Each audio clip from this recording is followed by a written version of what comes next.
कि विस्थापितों को अगर हम रखेंगे तो ये अपने हक की लड़ाई और मजबूती से लड़ेंगे। अगर कांग्रेस की सरकार बनेगी तो जो विस्थापितों के लिए जो कानून बनाया गया है, जो अनुबंध है, उस कंपनी को पूरा करना पड़ेगा, और पूरा नहीं करेगी तो उस कंपनी को बंद करना पड़ेगा, वो उसका बोरिया बिस्तरा बच जाएगा। कि हॉस्पिटल, अगर एक बॉर्डर का व्यक्ति, देवसर विधानसभा बहुत बड़ा है और बरका हमारा पहली पोलिंग है, यहाँ से बरका की दूरी 120 किलोमीटर के लगभग है, 100 किलोमीटर के लगभग है। अब 100 किलोमीटर से यहाँ पहुँचने में कितना समय लगेगा उसको, इसलिए वहाँ पे एक अच्छी हॉस्पिटल की भी सेंटर प्लेस में व्यवस्था होनी चाहिए।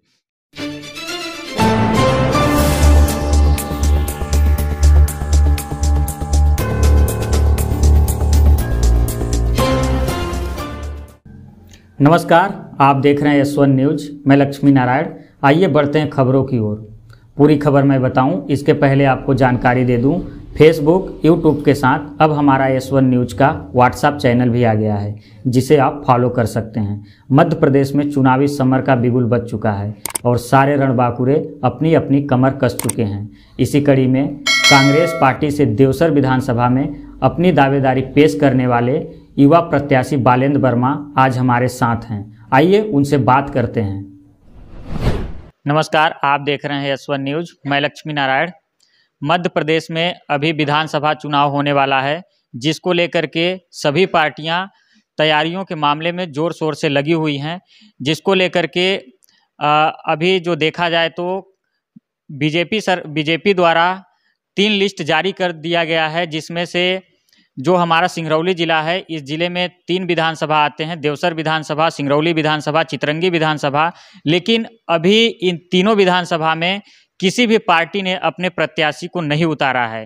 आज मैं अभी जो आपसे बात करने वाला हूं, जो आपको बताने वाला हूं, जिनको दिखाने वाला हूं, जो अभी हम लोगों के बीच में जुड़ने जा रहे हैं, वह बालेंद्र वर्मा जी हैं, जो कि कांग्रेस पार्टी से अपनी दावेदारी पेश कर रहे हैं देवसर विधानसभा में। उनसे बात करेंगे और पूरा जानने का प्रयास करेंगे। ये जो बालेंद्र वर्मा जी हैं, इनसे अभी बात करेंगे और जानेंगे कि देवसर विधानसभा में इनकी तैयारी किस प्रकार से चल रही है। सर, हमारे दर्शकों को आप अपने देवसर विधानसभा में जो अपनी दावेदारी पेश किए हैं, उसके बारे में आप हमें बताने की कृपा करें। देवसर विधानसभा क्षेत्र में तैयारी सभी कांग्रेस जन मिलके हम लोग बहुत मजबूती के साथ कर रहे हैं। और जो देवसर विधानसभा है वो विस्थापन वाला क्षेत्र है, वहाँ ज़्यादातर किसान रहते हैं, मजदूर रहते हैं, और बहुत ही बड़ी समस्या है। कांग्रेस पार्टी इन सभी भारतीय जनता पार्टी के नाकामियों को लेकर मजबूती के साथ सभी कांग्रेस जन एक साथ मिलकर हम लोग तैयारी कर रहे हैं। अभी कैंडिडेट कोई डिसाइड नहीं है। जिसे भी कांग्रेस पार्टी उम्मीदवार बनाएगी, हम सभी लोग एकजुट होकर कांग्रेस को विजय दिलाएंगे। अभी तक मध्य प्रदेश के जो भी सर्वे आए हुए हैं, उनमें से जो कि कांग्रेस पार्टी है, उन सभी सर्वे में जीतती हुई दिखाई दे रही है। वर्तमान में अभी जो टाइम्स नाउ का सर्वे आया हुआ है, उसमें भी कांग्रेस पार्टी अपने बहुमत के साथ सरकार बनाती हुई दिख रही है। इसके बारे में आपकी क्या प्रतिक्रिया है?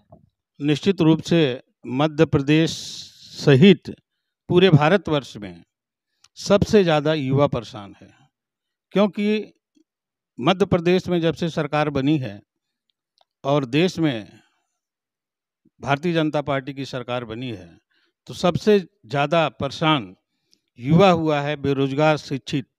और उनको 18 सालों से नौकरी के 6-6 लाख पद खाली हैं, लेकिन उनको नहीं भरा गया है।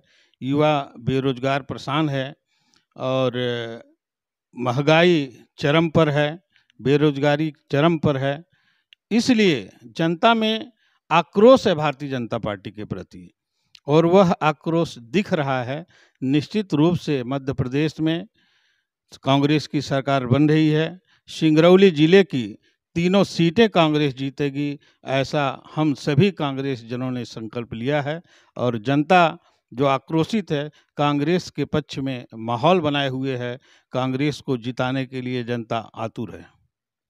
वर्तमान में आप देवसर विधानसभा के जो मुख्य मुद्दे हैं, उन मुद्दों को आप हमसे साझा करने की अपनी प्रतिक्रिया दें। देवसर विधानसभा में जो सबसे बड़ा मुद्दा है कि देवसर विधानसभा अभी विस्थापन, कई कंपनियां वहां स्थापित हो रही हैं, जैसे जेपी है, एपी है, महान है और अदानी कंपनी सहित कई कंपनियां वहां कोयला का उत्पादन कर रही हैं और हिंडाल्को जैसे प्लांट एल्युमिनियम का उत्पादन कर रही है। लेकिन वहाँ के विस्थापितों के साथ घोर अन्याय हुआ है, नहीं उन्हें उचित मुआवजा दिया गया, वहाँ के विस्थापितों को नौकरी नहीं दिया गया, उनके साथ इतना बड़ा जुल्म, इतना बड़ा सितम किया गया कि न उनका विधायक सुनने वाला, न सांसद सुनने वाला, न प्रशासन में बैठे एसपी कलेक्टर सुनने वाले। आज आपको मैं बता दूं, अदानी कंपनी झलरी में कोयला का उत्पादन कर रही है। अदानी कंपनी में एक भी विस्थापितों को अदानी कंपनी ने अपने कंपनी में कर्मचारी नहीं बनाया। वहाँ के जिन लोगों को काम दिया गया वो उस अदानी कंपनी में जो ठेका लेते हैं लोग, उन ठेकेदारों के अंडर में मजदूर बना के काम दिया गया और उन्हें आज उचित मजदूरी भी नहीं दी जाती। इतना बड़ा घोर अन्याय इतिहास में कभी नहीं हुआ जो आज सिंगरौली जिले के देवसर विधानसभा में हो रहा है। अगर कांग्रेस, जैसे ही कांग्रेस की सरकार बनेगी, इस मुद्दे को हमारे नेताओं ने गंभीर से लिया है। आदरणीय कमलनाथ जी ने, आदरणीय कमलेश्वर पटेल जी ने, आदरणीय राहुल भैया जी ने गंभीरता से लिया है। हमारी सरकार बनेगी, हमारा विधायक बनेगा, इस विस्थापन के मुद्दे को हम लोग किसी भी सूरत में बर्दाश्त नहीं करेंगे। विस्थापितों को उनका हक दिलवाएंगे। जैसे सर कि सिंगरौली ज़िले में तमाम कंपनियां हैं, यहाँ पे लगातार रोजगार को लेकर के मांग उठती रहती है, तो क्या बीते 18 सालों में युवाओं को कितना रोजगार मिला होगा? नहीं, ये चूंकि प्राइवेट, जो ये निजीकरण, जब से भारतीय जनता पार्टी की केंद्र में सरकार आई तो इन्होंने निजीकरण को बढ़ावा दिया। जैसे कांग्रेस ने एनसीएल और एनटीपीसी आया और एनसीएल और एनटीपीसी का भी राष्ट्रीयकरण किया गया था इंदिरा जी के जमाने में। तो जब राष्ट्रीयकरण किया गया तो उसमें संविधान का पालन होता है, आरक्षण लागू होता है और विस्थापितों को नौकरी दी गई। हजारों लोगों को यहाँ पे उसका लाभ मिला। लेकिन जब से निजीकरण आया तो निजीकरण में ये नहीं संविधान को मानते हैं, नहीं आरक्षण को मानते हैं और निजी कंपनियां, जो पूंजीपति लोग हैं, ये प्रयास करती हैं कि हमारे कंपनी में विस्थापित लोगों को हम कम दूर से दूर रखें, ताकि उनको ये लगता है कि विस्थापितों को अगर हम रखेंगे तो ये अपने हक की लड़ाई और मजबूती से लड़ेंगे। ये उनकी मोनोपोली है और उसमें यह भारतीय जनता पार्टी की सरकार पूरी तरह सहभागिता निभा रही है। कांग्रेस पार्टी इस बात को, इस पूरी तरह से निजीकरण के पक्ष में न कभी रही है न कभी रहेगी। अगर वह व्यक्ति आज अदानी हो, चाहे अंबानी हो, चाहे हिंडाल्को हो, चाहे जेपी हो, चाहे एपी हो, अगर कांग्रेस की सरकार बनेगी तो जो विस्थापितों के लिए जो कानून बनाया गया है, जो अनुबंध है, उस कंपनी को पूरा करना पड़ेगा और पूरा नहीं करेगी तो उस कंपनी को बंद करना पड़ेगा, वो उसका बोरिया बिस्तरा बच जाएगा। वर्तमान में अभी जो मध्य प्रदेश में चुनाव होने वाला है, जिसको लेकर के चर्चाएं भी लगातार हो रही हैं, लेकिन आपकी कांग्रेस पार्टी की कांग्रेस पार्टी जो है, जिससे आप अभी दावेदारी पेश कर रहे हैं जिस पार्टी के माध्यम से, तो आपके देवसर विधानसभा में अहम मुद्दे कौन कौन से बनने जा रहे हैं? जिन मुद्दों को लेकर के आप जनता के बीच में जा रहे हैं, उनकी बातों को सुन रहे हैं, अपनी बातों को बता रहे हैं? देवसर विधानसभा में सबसे बड़ा मुद्दा है शिक्षा। शिक्षा का स्तर वहाँ कम है। जैसे सिंगरौली में डीपीएस, डीपाल, डीएवी जैसे स्कूलें हैं और वहाँ पर इतनी कंपनियां होने के बावजूद भी अभी तक उच्च शिक्षा की, एक अच्छी शिक्षा की व्यवस्था नहीं हुई है। दूसरी चीज़, पर्यावरण की दृष्टिकोण से वहाँ चूँकि कोल माइन से लग रही हैं, विस्थापन हो रहा है, तो पर्यावरण काफ़ी वहाँ प्रदूषित है। उसके लिए ये होना चाहिए कि कोल परिवहन की सड़कें अलग हों और पर्यावरण को स्वच्छ बनाए रखने के लिए पौधों को जो कंपनी लेती है 100-200 एकड़ में करके वृक्षारोपण का काम हो, उसको कम से कम किया जा सके। तीसरा है कि हॉस्पिटल, अगर एक बॉर्डर का व्यक्ति, देवसर विधानसभा बहुत बड़ा है और बरका हमारा पहली पोलिंग है, यहाँ से बरका की दूरी 120 किलोमीटर के लगभग है, 100 किलोमीटर के लगभग है। अब 100 किलोमीटर से यहाँ पहुँचने में कितना समय लगेगा उसको? इसलिए वहाँ पे एक अच्छी हॉस्पिटल की भी सेंटर प्लेस में व्यवस्था होनी चाहिए, ताकि वहाँ के गरीब, किसान, मजदूर, दलित, आदिवासी, सामान्य वर्ग के लोग बीमार होने पर जल्दी पहुँच सके। इसी तरह बेरोजगारी का है, सारा मुद्दा है। कोई ऐसा भारतीय जनता पार्टी ने काम नहीं किया है जिससे क्षेत्र के लोगों के प्रति सहानुभूति हो। बेरोजगारी को देखें अगर और इसमें महंगाई को देखें तो क्या यह मुद्दा बनेगा? बिल्कुल है, बिल्कुल मुद्दा है। महंगाई बहुत बड़ा मुद्दा है, बेरोजगारी बहुत बड़ा मुद्दा है। जो लड़का 2003 में जब इनकी सरकार बनी थी, जो ग्रेजुएशन किया रहा होगा, वो आज कितने साल का हो गया? वो 40 साल का हो गया, उसकी उम्र खत्म हो गई। जो 15 साल का रहा होगा, वो भी 35 साल का हो गया। तो इन्होंने तो एक पीढ़ी को ही खत्म कर दिया।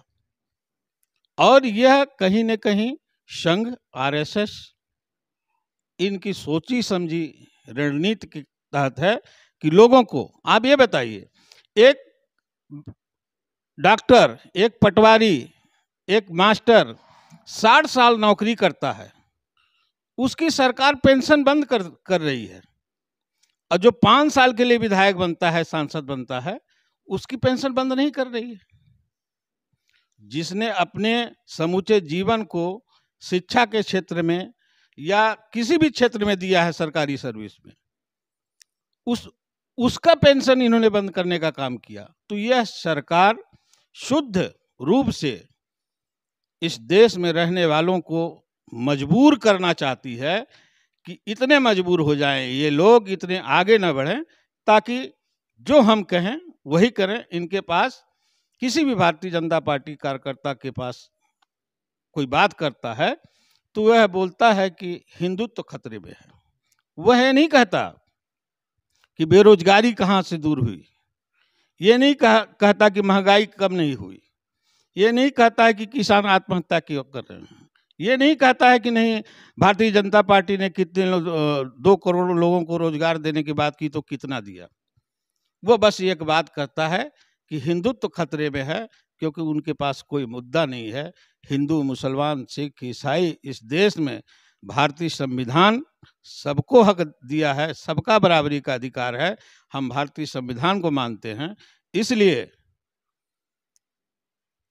इस देश में पाखंडवाद और धर्म और जाति की राजनीति करने वाले लोग बहुत दिन सत्ता में नहीं रहेंगे, क्योंकि लोग जागरूक हो रहे हैं, पढ़ लिख रहे हैं, सब आगे आ रहे हैं और सब अपनी लड़ाई लड़ने के लिए तैयार हैं। वर्तमान में बालेंद्र वर्मा जी, आप सिंगरौली जिले के देवसर विधानसभा में अपनी दावेदारी पेश कर रहे हैं और वहां पे जा रहे हैं, तो आप कांग्रेस पार्टी की किन किन योजनाओं को जनता के बीच में रख रहे हैं और किन योजनाओं को जनता ज़्यादातर आपको प्रतिक्रिया प्राप्त हो रही है जनता से?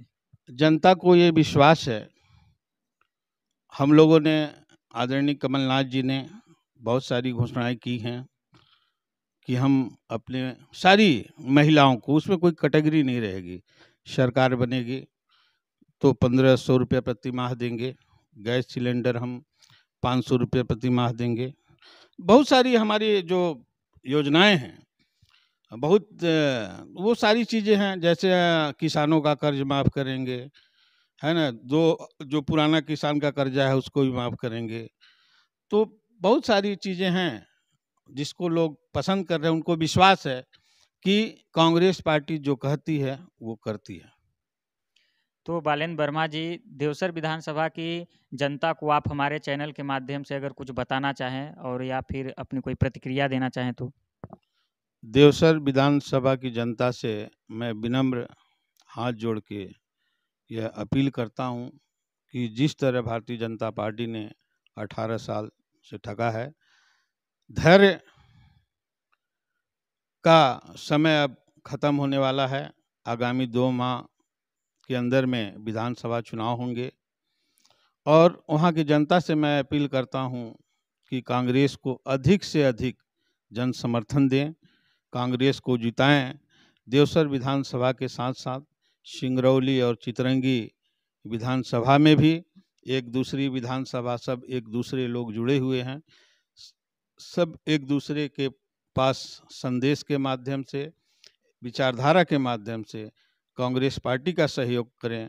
जब कांग्रेस पार्टी की सरकार आ जाएगी तो निश्चित रूप से जो 18 सालों में, 19 सालों में जिस तरह भारतीय जनता पार्टी ने ठगा है, हमारी सरकार कभी इतिहास में ठगने का काम नहीं किया है।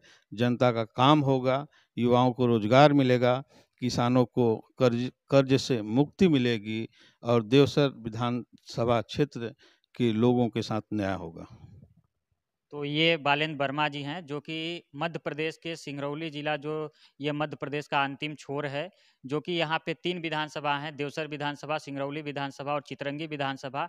ये कांग्रेस पार्टी से देवसर विधानसभा में अपनी दावेदारी पेश कर रहे हैं, जो कि अभी हमारे यशवंत न्यूज़ चैनल के माध्यम से जुड़े हुए थे, जो कि आपको तमाम जानकारियाँ दिए और अपने पार्टी के बारे में और जो यहाँ के मुख्य मुद्दे हैं उनके बारे में इन्होंने अवगत कराया। आप हमारे यशवंत न्यूज़ चैनल के साथ जुड़े रहे और अपनी बातों को कमेंट के माध्यम से हम तक पहुंचाने का प्रयास करते रहें। कैमरामैन सावन के साथ मैं लक्ष्मी नारायण, धन्यवाद।